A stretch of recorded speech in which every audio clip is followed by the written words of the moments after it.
Sabe aquele tipo de caso que parece roteiro de filme de suspense, cheio de reviravoltas, pistas confusas e uma verdade que parece estar enterrada sob camadas de mentira? Pois é, hoje a gente vai mergulhar num dos crimes mais polêmicos e misteriosos da história recente do Brasil, o caso da família Pesseguini. Um caso que chocou o país, não só pela brutalidade, mas pela complexidade das investigações e das possíveis conspirações por trás dele. Uma tragédia que levantou questionamentos profundos sobre o papel das autoridades e da própria mídia. A cada detalhe que surgiu, mais dúvidas apareciam, e com o tempo, em vez de respostas, o que se viu foi um silêncio desconfortável. Então se acomoda aí, porque a história que você vai ouvir agora talvez mude completamente a forma como você enxerga esse crime.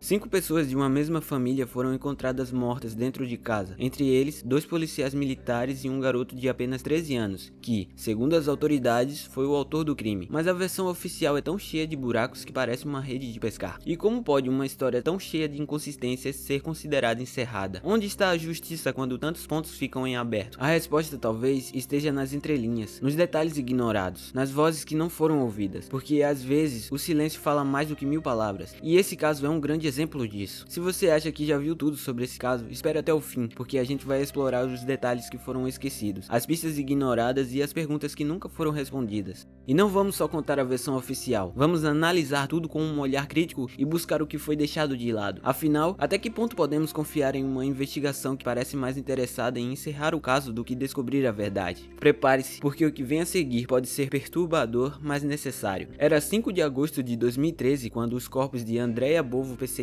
Luiz Marcelo Pesseguini, a avó Benedita, a tia-avó Bernadette e o próprio Marcelo, de 13 anos, foram encontrados numa casa na Vila Brasilândia, em São Paulo. A cena chocou o país. Um bairro tranquilo, uma família aparentemente feliz e de repente uma chacina dentro de casa. A notícia se espalhou como pólvora. A polícia chegou, isolou a área e logo começaram as especulações. Quem teria cometido tamanha atrocidade? E mais importante, por quê? Qual seria o motivo de algo tão brutal acontecer? A primeira versão oficial, Marcelo matou os pais, a avó, a tia-avó, foi pra escola como se nada tivesse acontecido, voltou pra casa e se suicidou. Uma sequência de eventos que na teoria parece até plausível, mas na prática começa a desmoronar ao menor sinal de análise. Como um garoto de 13 anos, sem qualquer histórico violento, teria feito tudo isso sozinho? E por que agiria com tamanha frieza depois de cometer um crime tão bárbaro? Mas vamos pensar com calma. Um menino de 13 anos, franzino, sem histórico de problemas mentais, teria sido capaz de matar friamente 5 pessoas, usar uma arma de fogo com precisão e ainda manter a calma para ir para a aula? Algo não bate. Especialistas em comportamento infantil apontam que atitudes como essa seriam extremamente improváveis, sem sinais prévios. E segundo relatos, Marcelo era um garoto alegre, sociável e sem qualquer tendência agressiva. Então por que ele faria isso? Qual o gatilho? E mais, como ele conseguiu manejar uma arma tão eficientemente? Os peritos disseram que os tiros foram dados de maneira extremamente precisa.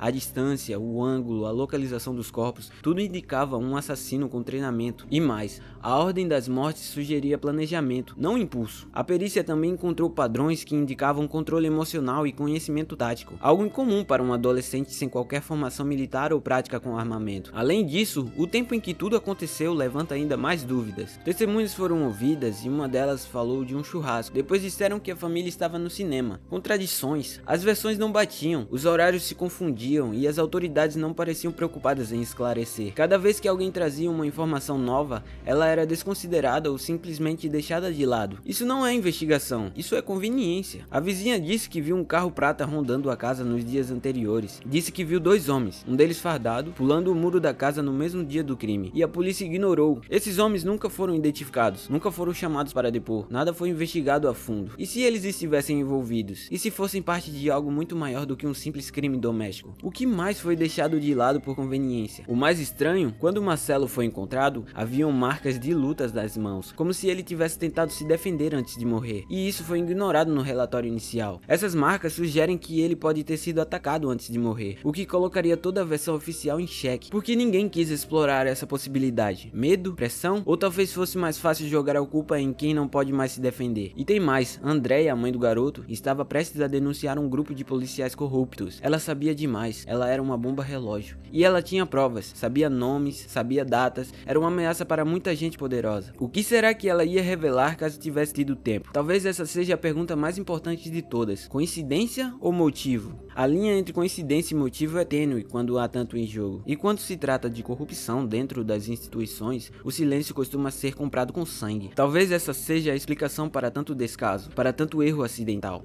Mas será que alguém vai pagar por isso algum dia? A investigação paralela feita pela família e peritos independentes revelou que os tiros nos corpos não batiam com a altura do menino, e as imagens das câmeras de segurança todas apresentaram edições, manipulações, tudo alterado. Foram contratados especialistas dos Estados Unidos para analisar as imagens, e a conclusão foi unânime: haviam cortes, sobreposições e falhas. Isso levanta uma dúvida enorme: quem editou essas imagens e com qual objetivo? As gravações originais nunca foram encontradas, sumiram misteriosamente. Para completar, uma página no Facebook foi criada em homenagem à família antes do crime acontecer. Como assim? Era como se alguém já soubesse o que ia acontecer, como se tudo estivesse planejado com antecedência. Essa coincidência foi ignorada pelas autoridades, mas para quem está atento é impossível não desconfiar. Estamos falando de um caso onde cada detalhe parece gritar por justiça, mas poucos estão ouvindo. O caso Perseguini até hoje continua envolto em mistérios, dúvidas e suspeitas que parecem ter sido varridas para debaixo do tapete. A versão oficial, apesar de repetida exaustivamente, não convence, e isso por si só já deveria ser motivo suficiente para uma reabertura do caso. Família, amigos e milhares de pessoas que acompanharam essa história continuam buscando justiça, porque não se trata apenas de encontrar culpados, mas de entender o que realmente aconteceu naquela noite. Se Marcelo foi mesmo usado como bode expiatório, isso revela uma falha grave no sistema. Se não foi ele, então o verdadeiro culpado ainda está solto, e isso é assustador. O tempo pode passar, mas a verdade não se apaga, e enquanto houver dúvidas, deve haver investigação. Se você chegou até aqui, me ajude a manter esse tipo de conteúdo vivo. Curte o vídeo, se inscreve no canal e manda esse link para 2 amigos. A meta é bater 1000 inscritos até o fim do ano, e com a sua ajuda, a gente chega lá. Valeu demais por acompanhar até o fim, e a gente se vê no próximo vídeo.